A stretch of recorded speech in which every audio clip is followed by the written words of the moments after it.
जब घड़ी का काटा करता है 4 बजे का इशारा तो खबरों से हाई हो जाता है पारा। क्योंकि 4 बजे हम चक्रव्यूह के साथ आपके सामने पेश होते हैं और 4 ऐसे लोगों को चक्रव्यूह के चक्र में फंसाते हैं जिनकी पोल पट्टी सुनकर हर कोई हैरान हो जाए। नमस्कार, कैपिटल टीवी में आपका स्वागत है और मैं आपके साथ प्रिया बिस्ट। आज चक्रव्यूह में बात होगी यूसीसी को लेकर मचे हड़कंप की, ज्ञानवापी पर मुस्लिम पक्ष की हिस्ट्री शीटर लल्लन उर्फ गब्बर खां की और 3 धमकी देने वालों की। इन सभी का आज सारा काला चिट्ठा आपके सामने खोलते हैं और एक एक करके बताते हैं इन सभी की करतूतें। पहली खबर में बात यूसीसी को लेकर मचे हड़कंप की। समान नागरिक संहिता यानी कि यूसीसी पर उत्तराखंड सरकार विधानसभा में बिल लाने वाली है। मुख्यमंत्री पुष्कर सिंह धामी ने जल्द ही इस संबंध में कानून लागू करने की बात कही है। जहां शुक्रवार 2 फरवरी 2024 को जस्टिस रंजना देसाई की कमेटी ने इसका ड्राफ्ट मुख्यमंत्री को सौंप दिया है। इसके बाद राज्य में सियासी पारा चढ़ गया है। देहरादून के शहर काजी ने धमकी देते हुए इस पर आपत्ति जताई है। वहीं कांग्रेस ने भी तुष्टीकरण की राजनीति करनी शुरू कर दी है। जहां देहरादून के शहर काजी मोहम्मद अहमद कासमी ने यूसीसी लागू किए जाने पर नुकसान की चेतावनी दी है। उन्होंने कहा कि सरकार जो चाहे वो फैसला ले सकती है, उनके हाथ में प्रदेश की बागडोर है, लेकिन इस फैसले को लागू किए जाने के बाद आगे जो भी नुकसान होगा उसकी भी जिम्मेदारी सरकार की ही होगी। वहीं इस्लाम तुष्टीकरण की अपनी लाइन पर चलते हुए कांग्रेस भी इस फैसले पर सवाल उठा रही है। राज्य सरकार पर निशाना साधते हुए पार्टी ने कहा है कि इस तरह की नीति से उत्तराखंड को कोई फायदा नहीं होने वाला। बीजेपी सिर्फ लोकसभा चुनाव में फायदा उठाने की कोशिश के लिए ऐसा काम कर रही है। उत्तराखंड के पूर्व मुख्यमंत्री हरीश रावत ने सारा ठिकरा केंद्र सरकार पर फोड़ते हुए कहा कि केंद्र सरकार ने यूसीसी के मुद्दे पर राज्य सरकार को मोहरा बनाया है। हरीश रावत ने कहा कि पहले तो केंद्र सरकार को ही यूसीसी लाने की जरूरत है, इसके बाद ये काम राज्य सरकारों पर छोड़ा जाए। बता दें कि उत्तराखंड में यूसीसी ड्राफ्ट मुख्यमंत्री पुष्कर सिंह धामी को सौंप जाने के बाद अब धामी सरकार 6 फरवरी 2024 को यूसीसी विधेयक विधानसभा में पेश कर सकती है। सरकार ने 5 से 8 फरवरी तक विधानसभा का विशेष सत्र बुलाया है। इस विधेयक को विधानसभा में पेश करने से पहले शनिवार 3 फरवरी 2024 को होने वाली पुष्कर सिंह धामी कैबिनेट की बैठक में इसे मंजूरी दी जाएगी।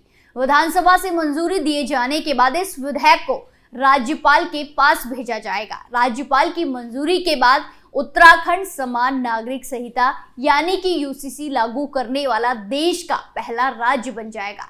लेकिन विरोधियों को इस कानून से डर लग रहा है, साथ ही वो जनता को इस कानून के प्रति भ्रमित भी कर रहे हैं। दूसरी खबर में बात ज्ञानवापी को लेकर मुस्लिम पक्ष में पसरे सन्नाटे की।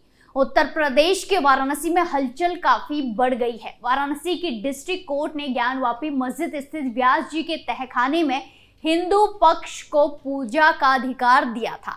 31 साल बाद वहां पहली बार पूजा अर्चना की गई, जिसे रोकने की मांग को लेकर मुस्लिम पक्ष अब हाईकोर्ट पहुंच गया है। हाईकोर्ट ने तहखाने में पूजा पर रोक लगाने से साफ इनकार कर दिया है। इस मामले को लेकर जमीयत उलेमा हिंद ने प्रेस कॉन्फ्रेंस कर बड़ा बयान दिया है। जमीयत उलेमा हिंद ने अब सुप्रीम कोर्ट जाने की बात कही है। प्रेस कॉन्फ्रेंस में मौलाना मदनी ने कहा कि मुसलमान मुल्क की आज़ादी के बाद देश अब इस तरफ के मसले से घिरा हुआ है। दिल्ली से लेकर यूपी तक तमाम मसले उठ रहे हैं। कोर्ट की ढिलाई की वजह से जो लोग इबादत गाहों को कब्जा करने वालों को हौसला मिला है।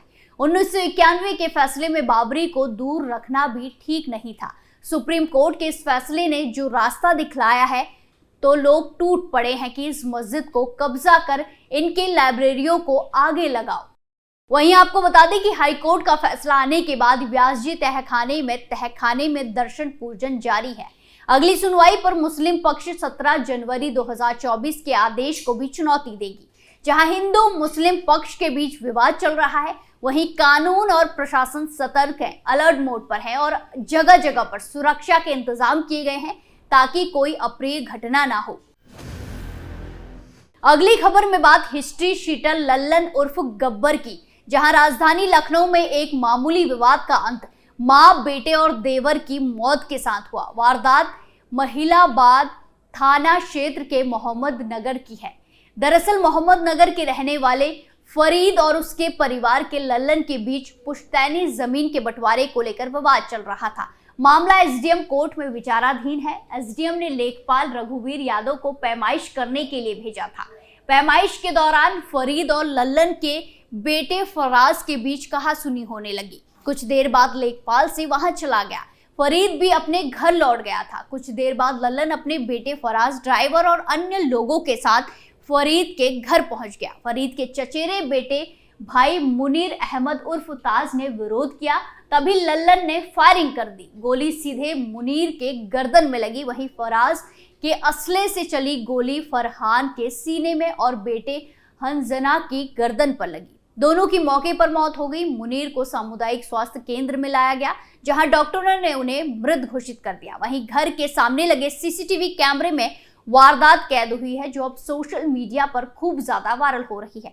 फुटेज में आरोपी लल्लन खान को अपने सहयोगियों के साथ लाल एसयूवी में राइफल लहराते हुए आते देखा गया।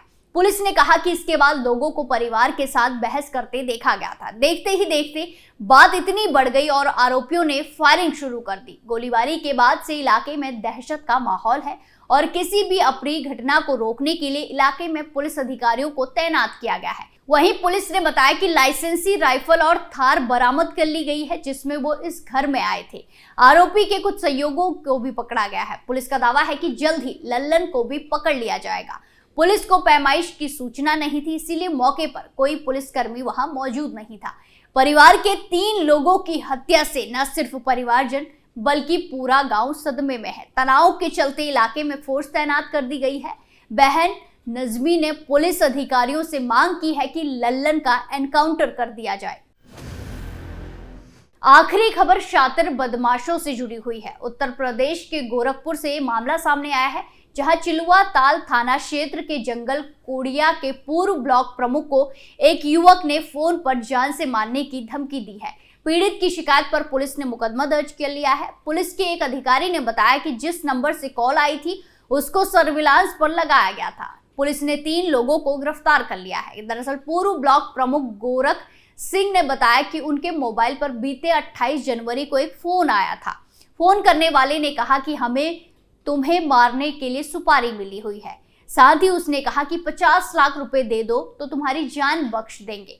मैंने इसको हल्के में लिया, लेकिन 3 दिन बाद फिर मेरे व्हाट्सएप पर मेरा फोटो भेजा जिस पर क्रॉस का साइन बना हुआ था। साथ में लिखा था जल्द ही दुनिया छोड़कर चले जाओगे। इसके बाद मैं परेशान हो गया और थाने में जाकर के मुकदमा दर्ज कराया। वहीं पुलिस ने मामले को गंभीरता से लेते हुए जिस नंबर से धमकी आई है उसको सर्विलांस पर लगाया गया, तो वो नंबर मुंबई के नैनेबारी निवासी मुक्ति बोड़ा का निकला। पुलिस की टीम तत्काल मुंबई पहुंची और उसको गिरफ्तार कर लिया गया। उसके बताने पर उसके साथियों को भी गिरफ्तार कर लिया गया। इनमें चिलुआ ताला क्षेत्र के गाजीपुर निवासी महावीर पासवान और मुरादाबाद के बस्ती निवासी राजू शर्मा निकले। इन सभी को कोर्ट में ले जाया गया, जहां से इन सभी को जेल भेज दिया गया है। इस संबंध में एसएसपी डॉक्टर गौरव ग्रोवर ने बताया कि जैसे ही मामले की जानकारी हुई, आरोपियों की गिरफ्तारी के लिए एक टीम को सक्रिय कर दिया गया। आरोपियों के पास से 2 बाइक और तमंचा भी बरामद हुआ है। आज हमने चक्रव्यूह में बात की यूसीसी को लेकर मचे हड़कंप की, ज्ञानवापी पर मुस्लिम पक्ष की हिस्ट्री शीटर लल्लन उर्फ गब्बर खा की और 3 धमकी देने वालों की, और उनकी पूरी पोल पट्टी खुलकर सबके सामने आ गई। चक्रव्यूह में फिलहाल के लिए इतना ही। फिर पेश होंगे सनसनीखेज खुलासों के साथ। बाकी तमाम खबरों के लिए देखते रहिए कैपिटल टीवी उत्तर प्रदेश। नमस्कार।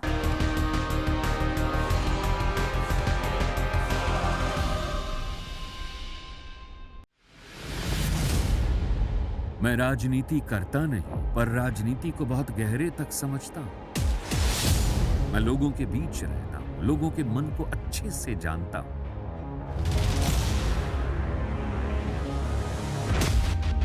पब्लिक और पॉलिटिक्स की हर नब्ज को खूब पहचानता हूं। संघर्ष की सियासत से सत्ता के सिंहासन तक मैं हर खबर से खरा सच निकालता हूं। ना कोई दौड़, ना कोई race. Capital TV Uttar Pradesh.